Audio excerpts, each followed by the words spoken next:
ఈ రోజు 2 నెలల నుంచి కాటాసీనన్న చెప్పి దామోదర్ రాజనరసింహ గారు చెప్తే సర్వే ఈ రోజు ఒక సర్వే నెంబర్ 120 మంది రైతులకు 120 మంది కుటుంబాలకు ఈ రోజు న్యాయం జరిగిందంటే చైతన్య పార్టీతో న్యాయం జరిగింది, కాంగ్రెస్ పార్టీతో న్యాయం జరిగింది.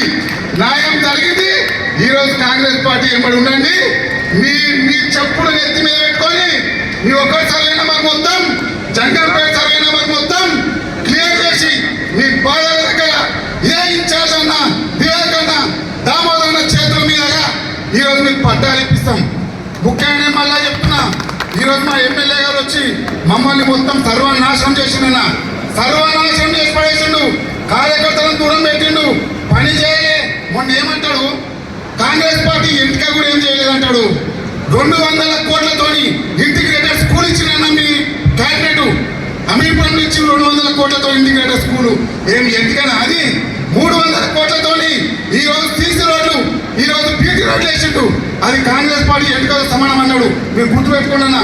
సిఎస్ఆర్ ఫండ్స్ తోని 650 కోట్లతోని ఈ రోజు మన కాంగ్రెస్ పార్టీ పేరు చెప్పుకొని, మన రేవంత్ పేరు చెప్పుకొని, ఈ రోజు మీ అందరి పేరు చెప్పుకొని 600 కోట్ల రూపాయలు ఈ రోజు డెవలప్మెంట్ చేసిండు. ఏడవైనా కాంగ్రెస్ పార్టీ 2 ఏళ్లలో 1500 కోట్లతో డెవలప్మెంట్ చేస్తే ఆయన